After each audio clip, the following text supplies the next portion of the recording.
আপনারা বলেন তো, এখন কোন এমপি যদি কেউ এরকম লোকমা দেয়, ওই বাড়ির যাবি না জেলত যাবি? আর এমপির চামচে আর পিটনে ওক হাসপাতাল যাওয়া লাগবে। জোরে খান কথা ঠিক কিনা? একটা এমপির মুখত কথা বললে তার যদি এই অবস্থা হয় যে আপনাকে হজরত শেখ হাসিনা যাই করছিল, এই শালা কালায়ের স্বপন, জোরে খান কথা ঠিক কিনা? ওই কিন্তু সংসদে প্রথম কইছে হজরত শেখ হাসিনা। খালি একটা বার যদি আমি দেখা পাই, আর চাপা আমি ভাঙবো, কারণ আমাকে কালায়ের মধ্যে ওয়াজ করবার দেয়নি। 300 এমপির এক শয়তানও বাংলাদেশে নাই, জোরে কোন কথা ঠিক কিনা? আর গুজব লীগের কতগুলো ফিডার খাওয়া চামচে এক ফিডার খায়। এই শালা চামচারা কয় নেত্রী আবার ফিরে আসিবে, নেত্রী ফিরে আসবি। বাংলার জনগণ খালি আয়না ঘরের দরজা খুলে থসে, জোরে কোন কথা ঠিক কিনা? চট করে আসবে, চট করে ঢুকবে, কোনো চান্স দেওয়া হবে না। চান্স দিলেই জনগণ পিটাই মারবি, জোরে কোন কথা ঠিক কথা বলে। আমাদেরকে আপনারা যখন ধরে নিয়ে গেছেন কোর্ট কাছারিতে, আমরাও গেছি, আমার হাতে হ্যান্ডকাপ লাগাইছে। অনেক লোক আমার সঙ্গে মুসাফা করার জন্য ব্যস্ত হয়েছে, হুজুর একটু যদি মুসাফা করতে পারতাম। আমরা তখন বলতাম হাতত বেড়ি বাজান, মুসাফা কিভাবে করবি? আর এই শালা নেতা করে ধরে যখন লিয়া যায়, সমানে জুতে মারে, ডিম মারে, জোরে কোন কথা ঠিক কিনা? আর মানকার বিসি বার করে দিয়েছে। মানকে বোঝেন? বিচারপতি মালিক যা আফসোস করে বলতেছে, আমি সাইদিকে ফাঁসির রায় দিলাম, অথচ ফাঁসির কার্যকর হলো না। শালা মানকে কত বড় শয়তান, আর বিসি একটা নাই। কি বুঝতেছেন? যেভাবে পুলিশ লিয়া যায়, তারপরও হাসান হক ইনুকে মার দেখছেন? হাসান ইনুক মার দেখছেন? যখন লিয়া যাচ্ছে এক লোক কোত্থেকে দৌড়ে আসে মারলো ঘুষি। ওরে শালা রে, সারা জীবন তুই আলেমদের বিরুদ্ধে কইছিস, এখন তোর চাপার অবস্থা কি? একটু মনোযোগ দিয়ে শুনবেন। ওমর ফারুকের চোখ দিয়ে দর দর করে পানি পড়তেছে। কোন সাহাবী ওমর ফারুকের পক্ষে কোনো কথা বলতেছে না, কারণ সবাই মাথা নিচু করে বসে আছে। ওমর ফারুকের চোখ দিয়ে পানি পড়তেছে, আর মনটা খালি মুচকি মুচকি হাসতেছে। মনটা হাসার কারণ হলো, আল্লাহর কোরআন দিয়ে যতদিন পৃথিবী চলবে, ততদিন নেতা যদি ভুল করে, সাধারণ মানুষ পর্যন্ত তার লোকমা দিবার পারবে। সুবহানাল্লাহ না খান? আল্লাহর কোরআন দিয়ে যখন বাংলাদেশ চলবে, যদি নেতারা ভুল করে, সাধারণ মানুষ তার লোকমা দিবে। মসজিদ আল্লাহর ঘর, এর মধ্যে ইমাম মানে নেতা যদি 4 রাকাত আসরের 3 রাকাতে বসে, 2 রাকাতে বসা লাগবে, 4 রাকাতে বসা লাগবে। কিন্তু হুজুর টাইটেল পাস দাওরা পাস একদিন 3 রাকাত বসিছে। এমন সময় এক ভ্যানালা, ওই আবার রাকাত বোঝে, কখন বসা লাগে এটা বোঝে। ওই কে রে 2 রাকাতে বসে, 4 রাকাত বসে, 3 রাকাত হুজুর বসলো, এই মনে করে আল্লাহু আকবার। ইমাম বলতেছে 41 সালের আগে উঠবো না, তুই যতই লোকমা দে আমি উঠবো না। এই মনে করে ইমাম যদি বসাই থাকে, আপনারা বলেন তো মুসল্লিরা কার পক্ষে হবে? নেতার পক্ষে হবে না ভ্যানালার পক্ষে হবে? কেন হবে? কারণ মসজিদে কারো বাপের আইন চলে না, মসজিদে আল্লাহর আইন চলে। আল্লাহর হুকুম, নবীর তরিকা মোতাবেক যদি ইমাম নামাজ পড়ায়, আমরা তোমাকে নেতা মানবো। তুমি ইচ্ছা মতো তরিকা তৈরি করলে তোমাকে লোকমা দিব, লোকমা গ্রহণ না করলে তোমাকে বাদ দিয়ে নতুন একটা নেতা নিয়োগ দিব। জোরে কোন কথা ঠিক কি না? মসজিদে আইন চলে কার? ওই আইনটাই বাংলাদেশে চলবে যখন আল্লাহর কোরআন দিয়ে আমরা চলবো। তখন আমরা বিশ্বাস করব মসজিদ শুধু আল্লাহর না, গোটা বাংলাদেশও আল্লাহর। তাবারাকাল্লাযী বিয়াদিহিল মুলকু ওয়া হুয়া আলা কুল্লি শাইইন কাদির। এমন সময় আব্দুল্লাহ ইবনে ওমর 6 লক্ষ হাদিসের হাফেজ, সুবহানাল্লাহ কন্যা। নেতা যেরকম বেটা কি পাটা, এখনকার অধিকাংশ নেতার বেটা হলো পাটা। এখন কি একেবারে কথা কর না কেন? এত টাকা নেতা মারিছে ভাই, ওর বেটার বেটা থাকবি ওই পাটা হয়ে যাবে। সবচাইতে বড় পাটা হলো হাসিনার পাটা। ধরে কোন কার পাটা? কার পাটা? সারা মুসলমান তো বিয়ে করার পারেনি, একটা খ্রিস্টানক বিয়ে করছে পাটা। হাই রে, একটু মনোযোগ দিয়ে শুনবেন। 30 পারা কোরআনের হাফেজ, 6 লক্ষ হাদিসের হাফেজ আব্দুল্লাহ ইবনে উমর ফারুকের সন্তান হলো 30 পারা কোরআনের হাফেজ, 6 লক্ষ হাদিসের হাফেজ। বাপের সামনে গিয়া কানতেস। রে নবীর সাহাবীরা শোনো, আমার বাবার খুতবা বন্ধ করে দিলে বাবার জুব্বা লম্বা হওয়ার কারণে তোমাদের পাঞ্জাবি খাটো। তোমরা তাকায় দেখো তো, আমার পরনে নতুন কোনো কাপড় নাই। তোমরা খাটো হলেও তো নতুন কাপড় দিছে, কিন্তু আমি আব্দুল্লাহর গায়ে নতুন কোনো কাপড় নাই। ওসমান গনি বলে, আব্দুল্লাহ আজকে জুমার দিনে সবাই নতুন কাপড় পরেছে, তুমি পুরাতন কাপড় পরলে কেন? আব্দুল্লাহ বলতেছে, আমি পুরাতন কাপড় যদি না পরতাম আমার বাবার জুব্বা লম্বা হতো না। আমি যদি আজকে পুরাতন কাপড় না পরতাম তাহলে আমার বাবার জুব্বা লম্বা হতো না। রে নবীর সাহাবীরা তোমরা শোনো, যেদিন থেকে আমার বাবাকে খলিফার দায়িত্ব দেওয়া হয়েছে সেদিন থেকে দুনিয়ার সবাই ঘুম পাড়ে, কিন্তু আমার বাবার চোখে ঘুম না। কি দায়িত্ব! বাংলাদেশে যত জেলা, 64 জেলা জামাতের আমির হয়েছে, আপনারা কোন তো কোনো গন্ডগোল হসা? এই যে 450-500 উপজেলা, এই যে উপজেলার জামাতের আমির হসে, কোন জায়গা দলাদলি হসে? কারণ জানে বিশাল দায়িত্ব বাবা, যার উপর দিছে উই লিয়ে থাক, আমার লেওয়ার দরকার নাই। ঠেলা আছে রে, ঠেলা আছে। অন্য দলের নেতাকে রে পাওয়া আর এই দলের নেতাকে দেওয়া, জোরে কোন কথা ঠিক কিনা? বোঝা লাগবে তো। আপনারা বলেন, এই স্বাধীনতার পর থেকে বাংলাদেশে এই দলের মধ্যে কোনো গন্ডগোল দেখছেন আপনারা? কথা বলেন ভাই, গন্ডগোল সত্যি কথা বলতে অসুবিধা কি? একটু মনোযোগ দিয়ে শুনবেন। উমর ফারুকের ছেলে আব্দুল্লাহ বলতেছে, দুনিয়ার সবাই যখন ঘুমায় গেছে এমন সময় আমার বাবা চুপি চুপি আমার ঘরের দরজায়, আব্দুল্লাহ আব্দুল্লাহ, আমি দরজা খুলে দেখলাম বাবার হাতে নতুন একটা পাঞ্জাবি। আমি খুশি হয়ে বললাম, বাবা বাইতুল মাল থেকে আমার একটা পাঞ্জাবি দিছে, আপনি আর একটা দিবে রাখছেন। আসলে নেতার বেটা হওয়ার মধ্যে লাভ আছে। সঙ্গে সঙ্গে ওমর ফারুক কোরআন থেকে তেলাওয়াত করলেন, ইন্নাল্লাহা ইয়ামুরুকুম আন তুআদ্দুল আমানাতি ইলা আহলিহা ওয়া ইযা হাকামতুম বাইনান নাস আন তাহকুমু বিল আদল। আল্লাহু আকবার। ওমর ফারুক যে কোরআন থেকে তেলাওয়াত করলেন, আপনারা বুঝতে পারছেন? বুঝেন না? আব্দুল্লাহ রে, বাইতুল মাল থেকে একটা পাঞ্জাবি পাইছিস, আমি তোকে আর একটা দিবার আসিনি বাবা, এইটা আমার ভাগে পড়েছে। এখন তুই বল, এই খাটো পাঞ্জাবি গায়ে দিয়া আগামীকাল যদি জুমার খুতবা দেই, মুসল্লির গায়ে যদি খাটো পাঞ্জাবি থাকে কোনো সমস্যা নাই, কিন্তু ইমামের জামাটা একটু লম্বা হওয়া দরকার। আপনাদের মসজিদের মুসল্লি যদি কেউ 7 গাওয়াত দেয় কোনো সমস্যা আছে? কেউ যদি গেঞ্জি গাওয়াত দেয় আসে? আমি একদিন দেখছি আমার মসজিদে একের মেসির জার্সি গাওয়াত দিচ্ছে, মেসি। আমি কইলাম, খেরে বাজান আজকে জুমার দিন, তোমার কি পাঞ্জাবি নাই গেঞ্জি নাই? আছে হুজুর, তুই মেসির জার্সি গাওয়াত দিছে। বুঝতেছেন না হুজুর, টাইম পাইনি, গাওয়াত আসছিল, চলে এসেছি। মুসলিমের গায়ে যে থাক কোনো সমস্যা নাই, ইমাম যদি 7 গাওয়াত দিয়ে খুতবা দিবার চায়, আপনার কি শুনবেন? পাঞ্জাবি লম্বা হলে যদি না হয় আমাদের মন খুশখুশ করে। সবার দাড়ি কামাইছে, ইমামের দাড়ি যদি 1 মুষ্টির নিচে হয়, সবার দাড়ি কামাছে, দাড়ি একটু খাটো, মাপতেছে মুঠ দিয়ে। একজন বলতেছে, ফাসেক রে ফাসেক, 1 মুষ্টির নিচে দাড়ি ফাসেক। তোর যে নাই, আমার না থাক, তাই বলে হুজুরের থাকা লাগবে না? কি খালি হুজুরের দোষ?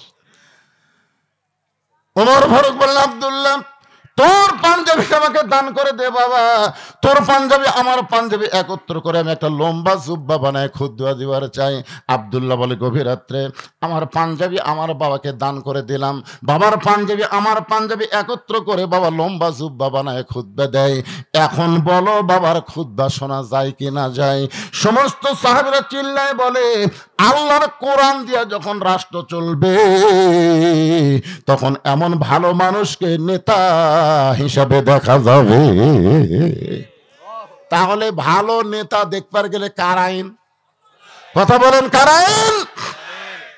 এই মানুষের তৈরি আইন দিয়ে আমাদের বাংলাদেশ চললে ভালো নেতা দেখা খুবই কঠিন। কঠিন না? এতক্ষণ একটা নেতার গল্প শুনলাম, এখন একটা কর্মীর ওয়াজ শোনেন। কোরআন যখন রাষ্ট্র চলবে তখন কর্মী কেমন হবে। আজকে আমি পুরুষ কর্মীর কথা বলবো না, আমি একটা নারী কর্মীর কথা বলবো।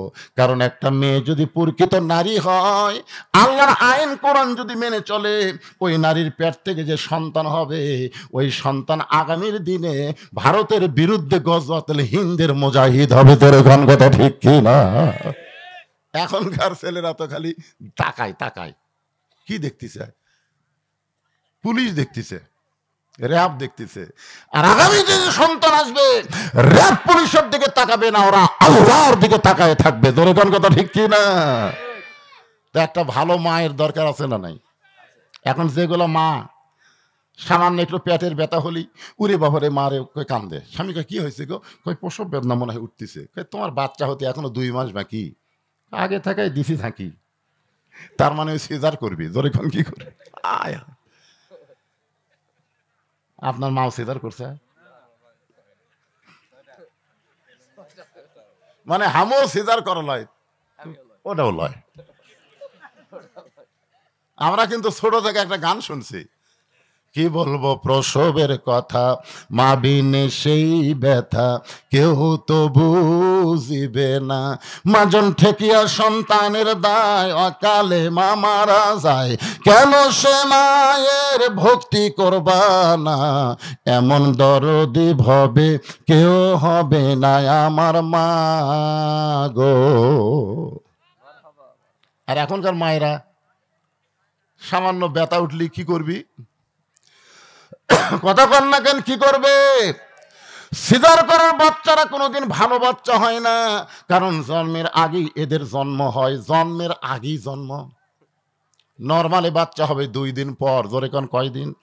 2 দিন পর সময় হলে ওই বাচ্চার ভিতর থাকবি, কারণ আর আসার সময় আছে আর ভিতর থাকবি, ওই সাড়া দিয়ে হোক বার হয়ে আসবি।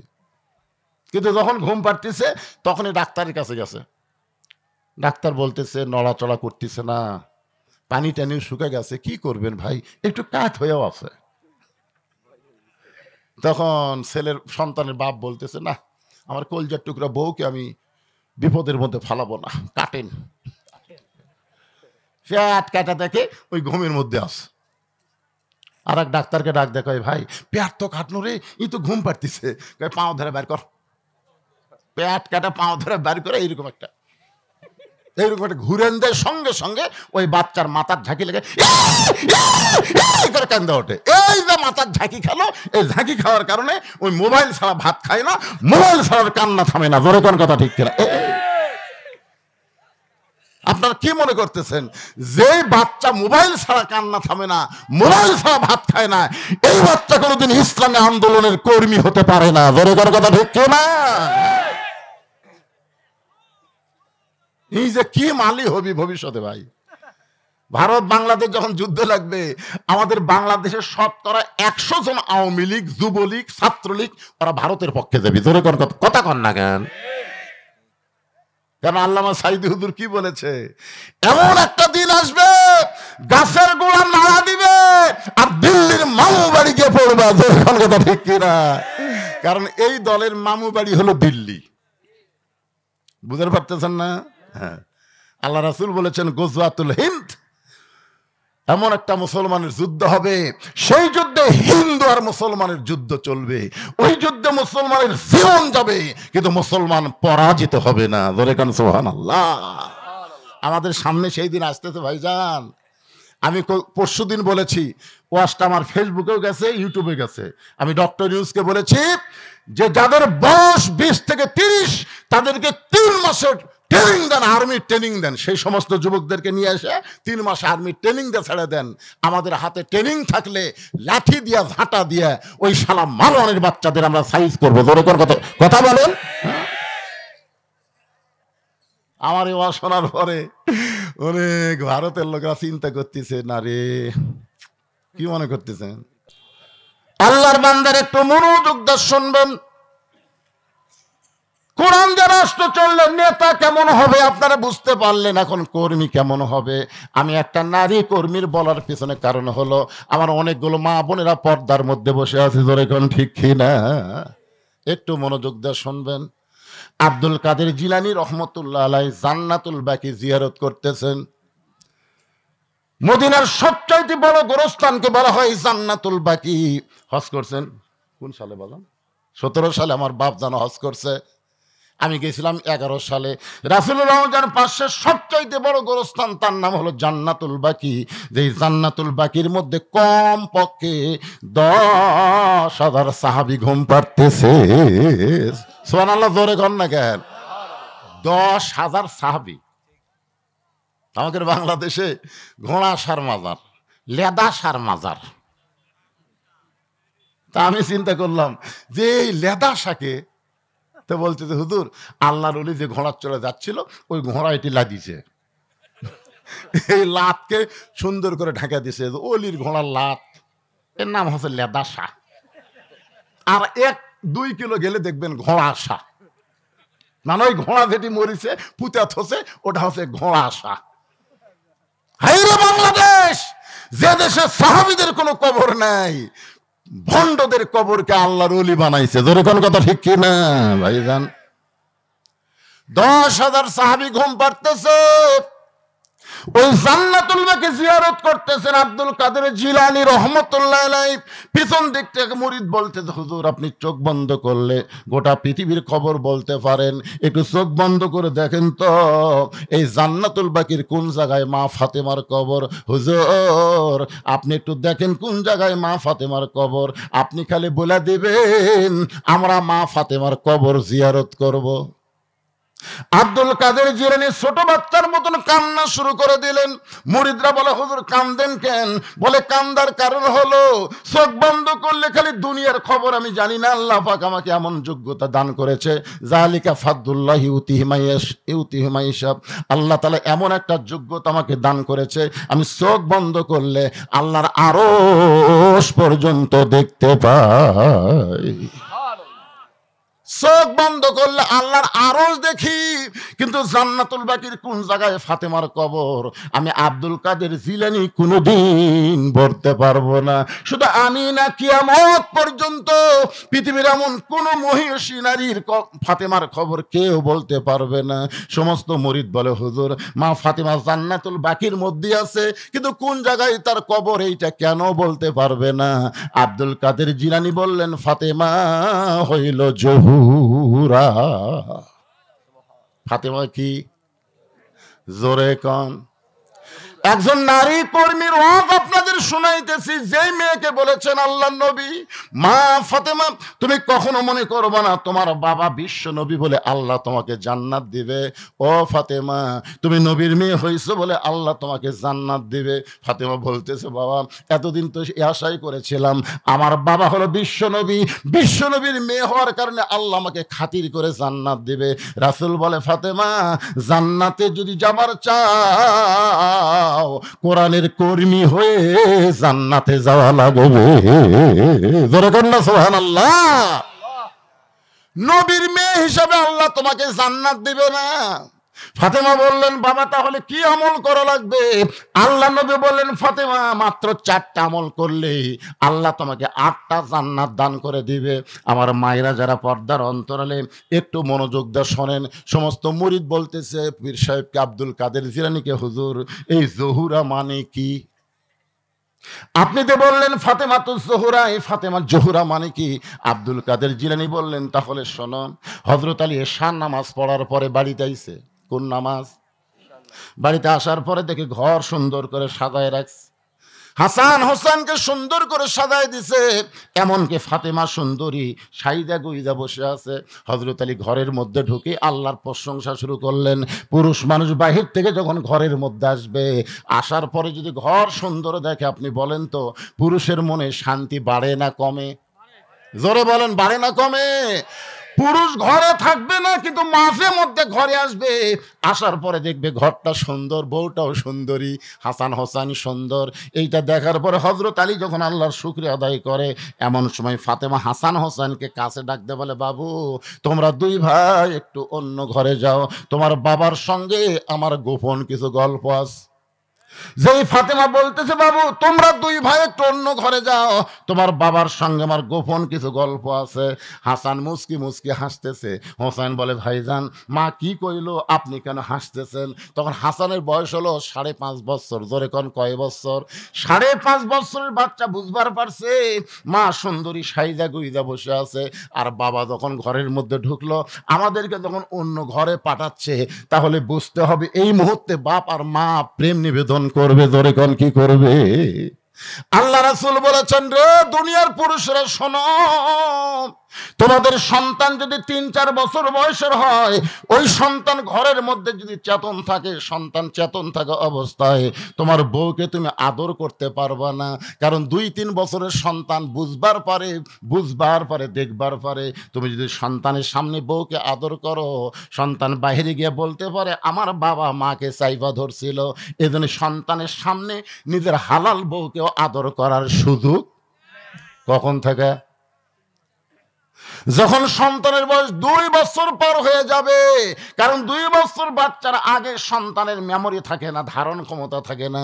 2 বছর যখন পার হয়ে যায়, তখন তাদের একটা মেমোরি থাকে, তারা দেখতে পারে, কমপক্ষে 2 ঘন্টা পর্যন্ত ধারণ ক্ষমতা থাকে। 2 ঘন্টার মধ্যে কেউ আসলে হয়তো বলতেও পারে। এই জন্য ফাতেমা হাসান হোসেনকে অন্য ঘরে পাঠায় দিয়া আস্তে করে ঘরের দরজা বন্ধ করে দিছে। যেই মাত্র দরজা বন্ধ করেছে, সঙ্গে সঙ্গে হযরত আলী মাথার টুপি খুলছে। আপনার বলেন তো, সন্তানকে বের করে দিয়ে বউ যদি দরজা বন্ধ করে, তখন স্বামীরা টুপি থুয়ে লাভ আছে? আমার কথা বুঝতে পারতেছেন না? আমি যত বড়ই হুজুর হই, ওয়াজ করে যখন বাড়ির যাই, টুপি কি আমার মাথার থাকে? যদি কিছুক্ষণ থোয়ার চাই, বউ এসে খোলেন তো টুপি, খোলেন তো, কি ভাগটা শুরু করছেন? এতক্ষণ হলে ল্যাব গরম হচ্ছে না? শীতের রাত্রে একলা একলা ল্যাব গরম হয়? ওয়াজ করে আসছেন, টুপি খুলা ভিতরে আসেন। আমি যত বড়ই হুজুর হই, বইয়ের সামনে আমি হুজুর না। জোরে কোন কথা ঠিক কিনা? যেই মাত্র ফাতেমা দরজা বন্ধ করেছে, এমন সময় হযরত আলী মাথার টুপি খুলেছে। টুপি খুলে 2 কানা হাত বাড়ায় দেয়, বলে ফাতেমা আজকে 6 মাস আগে নবী দুনিয়া থেকে বিদায় নিয়েছে। এই 6টা মাস হলো তুমি এমন করে কোনোদিন সাজতে দেখি নাই, তুমি এমন করে সন্তানকেও সাজায় দাও নাই, তুমি এমন করে হাসান হোসেনকে বের করে দরজা বন্ধ করেও দাও নাই। আজকে বুঝবার পারছি 6 মাস পরে হয়তো তুমি স্বামীর সঙ্গে প্রেম নিবেদন করবা। সঙ্গে সঙ্গে ফাতেমা ছোট বাচ্চার মতন কাঁদতেছে। আলী বলে, ফাতেমা কান্দো কেন? ফাতেমা দৌড়ে এসে স্বামীর বুকের মধ্যে মাথা ঢোকায় বলে, স্বামী গো, আর কোনোদিন ঘর সাজাবার পারবো না, আর কোনোদিন সন্তানকে সাজাই দিবার পারবো না, আর কোনোদিন সাইজা গুইজা আপনার সামনে দাঁড়াবার পারবো না।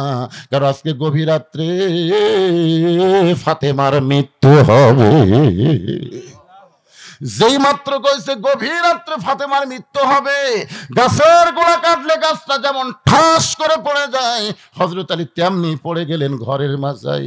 মা ফাতেমা মুস্কি মুস্কি হেসে স্বামীর মাথাটা উরাতের উপরে নিয়ে কপালে একটা চুম্বন দিয়ে বললেন, স্বামী গো, এমন করে আপনি কাঁদবেন না, কারণ আসলে যাইতে হবে। এই যুবকেরা, তোমরা সবাই একটু জবান খুলে বলো তো, আসলে? আরো জোরে কও। আজকে আমরা বাংলার মুসলমান যাওয়ার চিন্তা করি না, খালি থাকার চিন্তা করি। আপনি বলেন তো, আবু সাইদ ওই যাইয়া লাভ না থাকা লাভ? আবু সাইদের বাপ সাংবাদিককে কি বলছে? আবু সাইদ যখন বেঁচে আছিল, 1 সন্ধ্যা ভাত পাই, 2 সন্ধ্যা পাই না। ই মরে যাওয়ার পর হায় হায় হায়, ডক্টর ইউনূস যা দিছে 14 লাখ। জোরে কোন কয় লাখ? জামাতের আমির দিছে 8 লাখ, বিএনপির ফখরুল ওই যা দিছে 7 লাখ, যাই আসতেছে লাখ লাখ লাখ লাখ। একজন কইছে আবু সাইদের বাবার 3 তলা বাড়ি বানাতো এক ব্যবসায়ী, আর 5 তলা। ওই কই মোরাই ভালো রে, বেঁচে থাকতে খাবারই পাইনি, আর মরিয়া গেলে কি হসে ভাই? আপনারা বলেন তো, আবু সাইদকে আসলেই মরছে? আমার গ্রামের এক চাচাতো ভাই, আমার ছেলে হয়েছে, আমার কয় হুজুর আপনি তো একজন আলেম মানুষ, আমার ছেলে হয়েছে, একটা ভালো নাম রাখবো। আমি কইলাম ছেলের নাম রাখো আবু সাইদ। ওই সেই খুশি, আবু সাইদ নাম রাখছে। এখন ওর বউ ডাকে আবু সাইদের বাপ, ওই আবার ডাকে আবু সাইদের মাও। আশেপাশের লোক শুনে ওই পশ্চিম পাড়াত আর একটা ছেলে হয়েছে, ওর নাম আবু সাইদ। দক্ষিণ পাড়াতে আর একটা আছে, ওর নাম আবু সাইদ। আমি চিন্তা করলাম যে হারে আবু সাইদ বেড়ে গেল। আমার এক খালা, তার এক মেয়ে, খালা তো বোন হয় সম্পর্কে, একটা মেয়ে হয়েছে। তা আমার কয়েক খালা বলতেছে মোবাইল করে, বাবা আমার একটা নাতনি হয়েছে রে, তুমি একটা আলেম মানুষ, একটা ভালো নাম রাখো তো নাতনির। আমি বললাম খালা হাসিনা। যেই খুশি হাসিনা, আমি আর কষ্টে বাঁচি না। খালাকে এই তুই আলেম না জালেম রে। আমি বললাম খালা আপনি এত গরম হলে, এই তুই জানিস না হাসিনা একটা খুনি। আমি তখনই বুঝলাম আবু সাইদেরা মরেনি, হাসিনার মতো মেয়েরা পচে গেছে। যেরকম কথা ঠিক কিনা? 100 বছর এই বাংলার জমিনে কোন মেয়ের নাম কেউ হাসিনা থুবি না। এই জন্য আল্লাহ কোরআনে বলেন, ওয়ালা তাকুলু লিমান ইউকতালু ফি সাবিলিল্লাহি আমওয়াতুন বাল আহইয়া ওয়ালাকিন লা তাশউরুন। কি বুঝলেন আয়াতের বাংলা অর্থ কি? আল্লাহ রাস্তায় যাদেরকে হত্যা করা হবে, আপনারা আবু সাইদের ভিডিও দেখছেন? কি গুলি করছে, আমি নিজে ভিডিও দেখতেছি, প্রথম গুলি লাগলো, ওই একটা মারে ও মারে ও মারে না, কোন কথা নাই, কে রে গুলি লাগলো, কোনো সাউন্ড নাই, আবার গুলি করছে, আবার খাড়া আছে।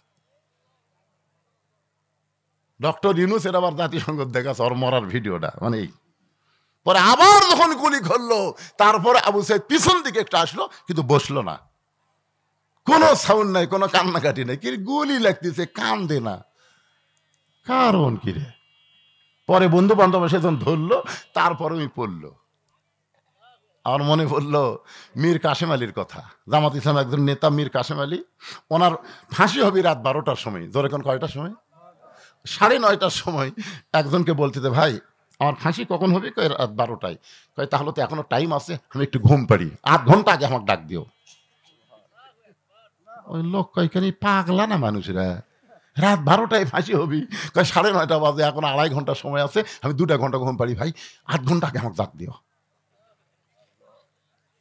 তো ওই লোকটা মনে করছে পাগলা, 8 ঘন্টা থাকতে এসে দেখে লাখ ডাকে ঘুম পাড়তেছে, ডাক দিছে ভাই 11:30 বাজে, ভাই 12টার সময় ফাঁসি হবি। ও রে সময় তো নেই। অজু করে 2 রাকাত নামাজ পড়ে বলছে চলেন যাই। না না এখনো সময় হয়নি, চলেন যাই, আস্তে ধীরে যাই। আরে ফাঁসির মঞ্চে যাচ্ছে, তারপরেও বলতেছে চলেন যাই। ফাঁসির আগে ঘুম পারলো, 2 রাকাত নামাজ পড়ে যখন ফাঁসির মঞ্চে যাই, বুঝবার পারতেছে আমি অন্যায় করি নাই, বিনা অপরাধ আমাকে ফাঁসি দেওয়া হচ্ছে, আসলে মরতেছি না, আল্লাহ 8টা জান্নাতের দরজা আমার জন্য খুলে ধরতেছে। এই জন্য আল্লাহ কোরআনে বলেছেন, আল্লাহ রাস্তায় যাদেরকে হত্যা করা হয় তাদেরকে তোমরা মৃত্যু বলো না, আমি আল্লাহ বলতেছি তারা জীবিত, আসলে যাইতে হবে। ওগো স্বামী, আমি আমার বাবার মুখে শুনেছি কিয়ামত পর্যন্ত আপনার চাইতে জ্ঞানী কোন ব্যক্তি দ্বিতীয়ত দুনিয়াতে কেউ আসবে না। আপনারা বলেন তো জাকির নায়েক কন আর সাইদি হুজুর কন আর যতগুলো আলেম কন, মিজানুর রহমান কন, আলীর মতন জ্ঞানী কেউ কিয়ামত পর্যন্ত দুনিয়াতে আসবে? কেমনে বুঝলেন? আল্লাহ রাসূল বলেছেন আনা মাদিনাতুল ইলমে ওয়া আলিউ বাবুহা, আমি হচ্ছে ইলমের শহর, আলী হচ্ছে তার দরওয়াজা। জোরে কোন সুবহানাল্লাহ। ফাতেমা বলতেছে আমি আমার বাবার মুখে শুনেছি আলী আসাদুল্লাহিল গালিব, কিয়ামত পর্যন্ত আলীর মতন শক্তিশালী বীর এই পৃথিবীতে আর কেউ আসবে না। সুবহানাল্লাহ কোন না জ্ঞান। তাহলে জ্ঞানীর দিক দিয়ে হযরত আলী কয় নম্বর? শক্তির দিক দিয়ে। আর মরার কথা শুনে আপনি এরকম পড়লেন, আপনি তো মূর্খ না, কারণ শিক্ষিত মানুষ মাত্রই জানে আসলে যাওয়া লাগবে, মরার কথা শুনলে সে চিন্তাই করবে না। কারণ আমরা দুনিয়াতে তো থাকার জন্য আসিনি ভাই, আমরা তো যাওয়ার কথা বলে যাচ্ছি। জোরে কোন কথা ঠিক কিনা? আমরা আল্লাহ কি বলছি, দুনিয়ার যে আমরা 5 তলা 7 তলা করে আর আসবো না আল্লাহ, এই কথা কইছি। তা আসার পরে আপনি খালি বারবার রড দেখতেছেন। কি দেখতেছে ভাই? নিয়ত আছে 6 তলা, বারে 5 তলা হচ্ছে, রড বাইর করে তুই আর একটা তালা। 2 ফেরেশতা কয় শয়তান যতই তুই 5 তলা দেখ, তোর ঘর হলো নিচতলা। নিচতলা, একতলা না, একতলা না, নিচতলা। কি বুঝতেছেন? যাওয়ার কথা মনে আছে? ফাতেমা বলে স্বামী গো, এমন করে আপনি কাঁদবেন না, কারণ দুনিয়া থাকার জায়গা না, আসলে যাইতে হবে। ওগো স্বামী, আজকে গভীর রাত্রে যখন আমার মৃত্যু হবে, মরার পরে 3টা চাওয়া আপনার কাছে। কয়টা? আলী কান্দার বলে ফাতেমা দুনিয়াতে গরিব ছিলাম বলে তুমি কিছুই চাইলা না। আপনার বলেন তো হযরত আলী ধনী ছিল না গরিব ছিল? কেমন গরিব? একজন বলতেছে খুব গরিব। হযরত আলীর জীবনী পড়েন, জীবনে পড়েন তিনি কেমন গরিব ছিল। আরে নবীর সামনে এসে দাঁড়িয়ে থাকতো, আল্লাহ রাসূল বলতেন আলী খিদে লাগছে, বলে যদি আপনি বোঝেন। রাসূল বলে খাওয়া নাই। খাওয়া নাই যেই রাসূল কইছে, আলীর এক মুহূর্ত থাকেনি, না খায় ঘুম পাড়ছে। আল্লাহ নবী বলে খাওয়া আছে, আলী খায়, না থাকলে না খায়। যখন ফাতেমার বিয়ের বয়স হলো, নবীর চোখের মধ্যে পানি। আল্লাহ বলে হাবিব কেন কাঁদতেছেন? বলে আমার খাদিজা বিবি যখন দুনিয়া থেকে বিদায় নেয়, তখন ফাতেমার হাতে আমাকে ন্যস্ত করেছে। মা খাদিজা যখন চলে গেছে, যাওয়ার সময় ফাতেমাকে ডাক দিয়ে বলছে, মা আমি তো চলে যাচ্ছি, আমি থাকা অবস্থা তোর বাবার দেখাশোনা করছি, কিন্তু আমি চলে গেলে কে দেখবে মা? ফাতেমা বলতেছে মা আপনি কি বলতে চান? খাদিজা বলে ফাতেমা তোমার বাবার দায়িত্ব আমি তোমার হাতে দিয়ে গেলাম। আল্লাহ বলে হাবিব আপনার যেই ফাতেমা আপনার দায়িত্ব নিয়েছে, সেই ফাতেমাকে আপনি দূরে বিয়ে দিয়ে থাকতে পারবেন? নবী বলে আল্লাহ আমার কাছে তেমন কোনো যোগ্য পাত্র তো আমি দেখি না। আল্লাহ বলে চোখের সামনেই ঘুর ঘুর করে, চোখের সামনেই।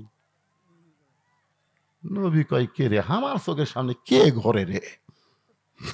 দেখে মাথা তুলে দেখে আলী খাড়ায় আস।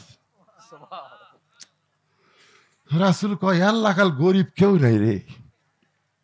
আমি তো বাপ হয়ে ফাতেমা তেমন কিছুই খাওয়ার পারিনি, মনে করছিলাম ভালো জায়গা বিয়ে দেবো, স্বামীর বাড়ি খাবি, কিন্তু এই মালটা তো আমার থেকে খায়, মানে নবীর কাছে চায় খায়। নবী ডাকতে বলে আল্লাহ মুখের সামনে যাকে দেখতে পাই, এই গরিবের সঙ্গে বিয়ে দিতে আমি ফাতেমারে পারবো না। আল্লাহ বলে আপনি না পারলে কি হবে, আমার বান্দা সমূহের ভিতরে আলীকে আপনার মেয়ের জন্য পছন্দ হয়েছে। এখন বলেন আল্লাহ যদি পছন্দ করে নবী কি করবেন? নবী কি করবেন? মা ইয়ান্তিকু আনিল হাওয়া ইন হুয়া ইল্লা ওয়াহয়ু ইউহা। ওই আলীর সঙ্গে যখন ফাতেমার বিয়ে দিবেন, নবী একটু রাগ করে ডাকলেন আলী এই শোন তো শোন, কেন আমার মুখের সামনে সবসময় ঘুর ঘুর করিস কেন? আলী বলতেছে হুজুর আপনি তো জানেন আপনার সব সময় কাছে থাকার লোক আমি, কারণ আমার বাবা আবু তালেব যখন দুনিয়া থেকে বিদায় নিয়েছে, আমার বাবা নবীর চাচার নাম কি? আবু তালেব। তখন আমার মাথা হাত দেয় বলছে আলী রে, আলী আমি চলে যাচ্ছি বাবা, আমার এতিম ভাস্তার একটু দেখাশোনা করিস। আলী কিন্তু তখন খুবই ছোট, তারপরও বাবা আলীর হাতে নবীর দায়িত্ব দিয়ে গেছে। ধরে কোন সুবহানাল্লাহ, সুবহানাল্লাহ। ওগো আল্লাহর নবী আমি কি দূরে যাব? রাসূল বলতেছে দূরে না তো আরো নিকটে নেব। আলী বলতে তো হুজুর কেমনে? বলে আমার কলিজার টুকরা ফাতেমার সঙ্গে তোকে বিয়ে দেব। নবী তাকায় দেখে আলী মাটি, এই বুড়া লোক মাটির মধ্যে দিয়া, মানে খুশির চোটে, বুঝতে। রাসূল কয় আলী কি খবর? আমার মনের মধ্যে একটা আশা ছিল। কে রে পাগলা, তুই আমার চাচাতো ভাই, তোর মনের মধ্যে আশা কেমনে জাগলো? সুবহানাল্লাহ না কেন? আচ্ছা আশা জাগানোর মালিককে? আপনাকে মনে কি আশা জাগে যে আগামীতে কিছু একটা পরিবর্তন বাংলাদেশে হবে? আশা জাগে? একটা পরিবর্তন শোনেন, আর কোন মেয়া মানুষের ক্ষমতা আমাকে বাংলাদেশত আমরা দেখ না। যখন কথা বল না, কারণ মুজিবুর রহমান মরদ মানুষ, জিয়াউর রহমান মরদ মানুষ, এরশাদ চাচা মরদ মানুষ। জোরে কোন কথা ঠিক কি? এরপরে ভাই আমি যতবার হজ করবার গেছি শান্তি নাই। ওই দাম্মা মতো হজ করবার গেছি, রিয়াদে গেছি, আল কাসেমে গেছি, অনেকে আমি কি বারে মেয়া মানুষ আপনাকে প্রধানমন্ত্রী, আপনার মরদ। তো সামনে নিয়ত করছি আর কোন মেয়া মানুষ যেন না হয়, মরদ মানুষ যেন আমাদের দেশের প্রধান হয়। ধরে কোন কথা ঠিক কিনা? এ কথা আমার না আল্লাহর। আল্লাহ কোরআনে বলেন, আর রিজালু কাওয়ামুনা আলান নিসা, পুরুষেরা নারীদের উপরে থাকবে। রাসূল বলেছেন, মা তারাকতু বাদি আলা উম্মতি ফিতনাতুন আদাররাল রাসূলু মিনান নিসাই, রাওয়াহুল বুখারী কিতাবুল ফিতান। আল্লাহ রাসূল বলেছেন, আমার পরে আমার উম্মতের জন্য সবচাইতে বড় বিপদ হলো পুরুষ মানুষের জন্য নারী নেত্রী হওয়া। এটা কি আমার কথা কি রাসূলের কথা? আমার কথা না, আল্লাহর কথা। কথা একটু মহা করা লাগবে। কার কথা? একটু মনোযোগ দেবেন। ফাতেমা বলে, স্বামী গো, আমি দুনিয়া থেকে বিদায় নেওয়ার পর আমার 3টা চাওয়া আপনাকে পুরা করা লাগবে। আলী কান্দের বলে, ফাতেমা, দুনিয়ার জীবনে গরিব ছিলাম বলে তুমি কিছুই চাইলা না, আজকে রাত্রে মারা যাবে, তুমি কি চাও ফাতেমা? বলে, আমার 1 নম্বর চাওয়া হলো রাতের অন্ধকারে মৃত্যুবরণ করব, রাতের অন্ধকারেই আমাকে দাফন করা লাগবে, রাতের বেলা মৃত্যুবরণ করব, আর দিনের বেলা কবর দিবেন। ফাতেমার কবর কেউ দেখলে ফাতেমার পর্দার খিলাফ হয়ে যাবে, এই জন্য রাতের বেলায় আমাকে কবর দিবেন। আমার 2 নম্বর চাওয়া হলো আমার কোনো জানাজার ব্যবস্থা আপনি করবেন না, আমার কোনো জানাজার ব্যবস্থা করবেন না। আলী কান্দের বলে, ফাতেমা, তুমি নবীর কলিজার টুকরা, তোমার জানাজায় হাজার হাজার মানুষ দোয়া করবে, তুমি কি দোয়া চাও না? ফাতেমা বলতে, স্বামী গো, হাজার হাজার মানুষ যদি বলে ফাতেমা ভালো, আর আপনি যদি বলেন ভালো না, ওই হাজার মানুষের দোয়া দেয়া ফাতেমার কোনো লাভ হবে না। আর দুনিয়ার তামাম মানুষ যদি বলে ফাতেমা খারাপ, আর আপনি যদি বলেন আমার বউ ফাতেমা ভালো, এক স্বামীর সার্টিফিকেটে ফাতেমার জন্য আল্লাহ 8টা জান্নাতের দরজা খুলে দিল। এখন আপনাদের কাছে আমার প্রশ্ন হলো, বউ ভালো হওয়া লাগবে কার কাছে? আমার কথা কি আপনারা শুনবার পাচ্ছেন? এলোমেলো ভাব কেন? এর আবার কি দিলে রে বাবা?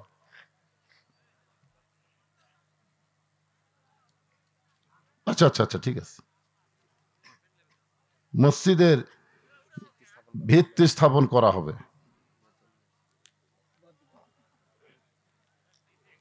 না না না, অসুবিধা নেই। আপনারা যদি টাকা না দেন মসজিদ হবেই, বিশ্বাস করেন। মসজিদ ইব্রাহিম আলাইহিস সালামের যখন বাঁচলো না, কাবাখান তৈরি করার পর যখন বাঁচলো, তখন বলতেছে, আল্লাহ যে সামান্য যে পাথরের কুটাকুটি বাঁচলো, এটা কি করবো? ছিটা দাও। ইব্রাহিম আলাইহিস সালাম ছিটা দিল। তো এখন বলতেছে, আল্লাহ, আমি মানুষে কদ্দুর ছিটা দিলাম? আল্লাহ কয়, তুমি খালি মারছে আর আমি সব জায়গা ফেলে দিছি। পৃথিবীর যে জায়গা ওই পাথরের একটা পড়ছে, সেই জায়গাতে একটা আল্লাহর ঘর হবে ইনশাআল্লাহ। আপনাকে এটা এখানে পড়ছে দেখে তো মসজিদ হচ্ছে। এখন যদি ভাঙ্গা নতুন করে করবার চান, আপনারা যদি নাও দেন তাও মসজিদ হবি ইনশাআল্লাহ। জোরে করেন ইনশাআল্লাহ হবি। আপনারা দানের কথা শুনে লাভ দিয়ে উঠবেন না। এই দানের কথা শুনে লাভ দিয়ে উঠবেন না। প্যারালাইসিস হয়ে আপনি মরবেন। আপনি বইয়ের হাতে গুড়ি খাবেন, বেটার বউ আপনাকে লাগতে দিই। হ্যাঁ, এই শালা বুড়া মরে না ঘেরে। আর বউ কবি কিছুই করার পারে না, এক খামাখা সেবা করে আমার লাভ কি? সত্যি বিশ্বাস করেন, এই ওয়াজ শুনতে শুনতে যদি লাভ দেওয়া ওঠেন, আপনার যে প্যারালাইসিস হবি এই ব্যাপারে কোনো সন্দেহ নেই। মসজিদের দান বাক্স মুখের সামনে দেওয়া যায়, যাইকে যায় না? কথা কান, যাইকে যায় না? যায় না? আপনার মুখের সামনে দান বাক্স আসে না? এ বা কথা কন্দে আসে না? আপনি তখন কি হিসাব করেন? পকেটে 500 টাকার একটা লোট আছে, 200 টাকা আছে, 100 টাকাও আছে, কিন্তু 10 টাকা নাই। আপনি দেখতেছেন কি 500, 200, 110 টাকা নাই। তখন আপনি কি করেন? এই 3টা লোটের মধ্যে একটা লোট দেন। এমন জোরে মারছেন যে 4 জন পার হয়ে গেছে। ওরা 4 জন কিন্তু আপনার মারাতে বেজার হয়নি। ওরা বলতেছে, যারে তোর হাতত বল আছে রে। তখন 2 কান্দের ফেরেশতা কয়, আল্লাহ আল্লাহ, ও আল্লাহ আল্লাহ। আল্লাহ কয়, কি রে? কয়, এই শালার কান্দত আমি থাকবো না। আল্লাহ বলে, কেন? বলে, থাকে লেখমুখী, তার পকেট ভরার টাকা থুয়ে তোমার দান বাক্স ঠেলা মারছে, এর লেখমুখী, এর তো লেখার আমি খুঁজে পাচ্ছি না। তখন আল্লাহ বলতেছে তোরা লেখ যে দান বাক্স ঠেলা মারলো, ওই দান বাক্স ঠেলা মারেনি, ওরা জীবন থেকে ওই জান্নাতক ঠেলা মারছে। তা আপনারা মসজিদের কথা শুনলে যদি লাভ দা ওঠেন, ওঠেন। ঘর কার? একটা কথা খেয়াল করবেন, এটা কোনো মানুষের ঘর না, ঘর হচ্ছে আমার আল্লাহর। ঘর কার? আরো ঘর কার? আপনি বেশি দেবেন না পারলেও 10 টাকা হলে আপনি দিবেন, এই নিয়ত আপনাকে করতে হবে। আপনার জীবনের শেষ দান হতে পারে, জোরে কোন কথা ঠিক কিনা? হতে পারে। আমি এখানে আসার পরে আমাকে বলছে হুজুর আপনি একটু গামছার কালেকশন করে তারপরে ওয়াজ করেন। আমি বললাম না, আমি কিছুক্ষণ ওয়াজ করি। এমনি আমার আগেকার বক্তা কালেকশন করতেছিল, আমি আসে আবার শুরু করে দেই। এরা মনে করি বক্তা লিয়েছে টাকা আদায়ের জন্য, এই জন্য চিটা পাতানো আমি তুলে দিছি। এখানে অনেক চিটা পাতান আসলো না, ওই দেখেন ফাঁক ফুক আছে, ওরা কিন্তু চিটা পাতান। ধানের মধ্যে চিটা পাতান থাকে না? আপনি কি সবগুলোই ধান? একজন বলতেছে বিশাল ধানের টিপ, আর একজন বলতেছে পাগলা ধানের মধ্যে চিটা পাতান আছে রে। কেমনে বোঝা দেবে? বাতাস দে, বাতাস দে। বড় একটা ফ্যান দিয়ে বাতাস দিয়েছে, ধানগুলো সব এটি পড়ে আর চিটা পাতান উড়ে উড়ে চলে যায়। তখন বলে এত চিটা পাতান কি কর্ম? কয় সব ঝাড় দিয়ে হাসালত লিয়া যা, ভিতরে দে মাল, ভিতরে দে। আর এই ধানগুলো সব কান্দত করে গোলার তোল। এখানে যারা বসে আছেন দানাদার ধানের মতন, আর যারা চলে গেছে চিটা পাতান, আল্লাহর ঘরের দরকার নাই। জোরে কোন কথা ঠিক কিনা? তুই হাসালের চুলের যাবি, তুই জাহান্নামের মধ্যে ঢুকবি। এই জন্য মুমিনদের একটা বৈশিষ্ট্য হলো আল্লাহ দেওয়া রিজিক থেকে, সম্পদ থেকে আল্লাহ রাস্তায় দান করা। আল্লাহ কোরআনে বলেছেন ওয়ামা তুনফিকু মিন শাইইন ফি সাবিলিল্লাহি ওয়াফা ইলাইকুম ওয়া আনতুম লা তুযলামুন। এই দাড়িশন দক্ষিণ পাড়ার কারা কারা আছে হাত তোলেন তো। দাড়িশন দক্ষিণ পাড়ার কেরে ওই দুটো আবার খাড়া হয়ে পিছনে, ওরা তো বসেনি। এবারে আপনারা দাড়িশনের দক্ষিণ পাড়া কেউ নাই? নাই, আসলেই নাই। আচ্ছা দাড়িশন দক্ষিণ পাড়ার বাহিরে কারা কারা আছেন তারা একটা হাত তোলেন তো, যারা বাইরে কার। আচ্ছা সব লোকই বাহিরের। আচ্ছা বাহিরের যারা আছেন, আপনারা কি চাচ্ছেন যে এই দক্ষিণ পাড়ার মসজিদটা ভাঙ্গিয়া নতুন করে আবার মসজিদ হোক? এটাকে আপনার চান? কারণ পৃথিবীর যেখানে আল্লাহর ঘর থাক, ঘর কার? আপনার পাড়া তো। আর দাড়িশন দক্ষিণ পাড়া যেখানে আল্লাহর ঘর থাকবে বুঝবেন এটা আল্লাহরই ঘর। তো এখন গ্রামের লোক যে কেন আসলো না আল্লাহ ভালো জানে। এই ধারের যারা বসে আছে আপনারা বাহিরের, সব বাহিরের। এ বাগান এই কয়টা আবার যায় কে? এই সময় যায় কেউ? তোমরা কি মনে করতেছে আমি গেল আদায় করবে যাচ্ছি? ওয়াজ কর্ম রে পাগলারা। একজন নারী কর্মী কেমন হওয়া লাগবে? কোরআন দিয়ে যখন বাংলাদেশ চলবে, আমাদের মেয়েরা পরিমণি হবে না ফাতেমা হবে। আজকে কোরআন থেকে দৃশ্য দেখা লাগবে। জোরে কোন কথা ঠিক কিনা? আমাদের ছেলেরা তো পরিমণি চাচ্ছে, পরিমণি হবে গামছা গাউদা ড্যান্স মারবি। যেদিন আল্লাহর কোরআনটা বাংলাদেশ চলবে সেদিন ভুল খেলে আর দেখবার পাবেন না। এমন ভাবে ঢাকবি ভাই, দেখার কোনো উপায় নেই। আমি সে আলোচনায় করতেছি আলহামদুলিল্লাহ। এই ফাঁকে যখন এটা দিছে, আপনাদের মধ্যে এমন কোনো আল্লাহর বান্দা আছেন যারা বাইরে থেকে যাচ্ছেন, গামছা দেন, ভিতরে গামছা দেন। বাইরের লোককে জোর করে আদায় করা যাবে না, এরা বড় কষ্ট করে এমনি ওয়াজ শুনবার যাচ্ছে। গামছা দেন, ব্যাগ দেন, যিনি যা পারে 10, 20, 50, 100 টাকা একটু যা পারবেন আল্লাহর রাস্তা আপনার দিবেন। দিবেন না ভাইজান? 5 মিনিটের মধ্যে আদায় কমপ্লিট করে তারপরে চিটা পাতার যা আছে সব চলে যাক, অসুবিধা নেই। আপনারা দানাদার হয়ে বসে থাকেন, ওয়াজ শেষ করে আমি মোনাজাত করবো ইনশাআল্লাহ।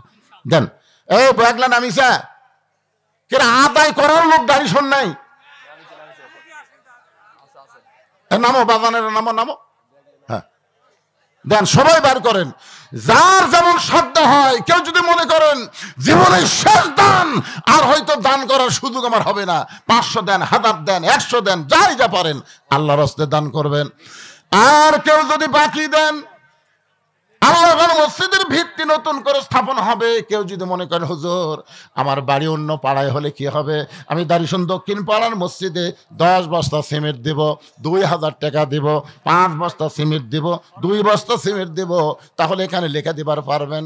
এখানে কাগজ কলম আছে, হইচই না করে আপনারা কেউ সুন্দরভাবে আদায় করেন বাবা, হইচই না করে। এই তো কাগজ কলম নিয়ে এসে মিন্টু সরাবাড়ির মিন্টু, আপনার বাড়ি সরাবাড়ি, লিল্লাহে তাকবীর, সরাবাড়ির মিন্টু 1000 মনে করতেছেন। আপনার কবর কবর হবে না ভাই, আপনার কবর হবে জান্নাতের বাগান। জোরে কান, কিসের বাগান? আবু যর গিফারি তাকায় দেখে রে, তার নাই, সুইচ নাই, বিনা তারে কে বাতি জ্বলাইলো।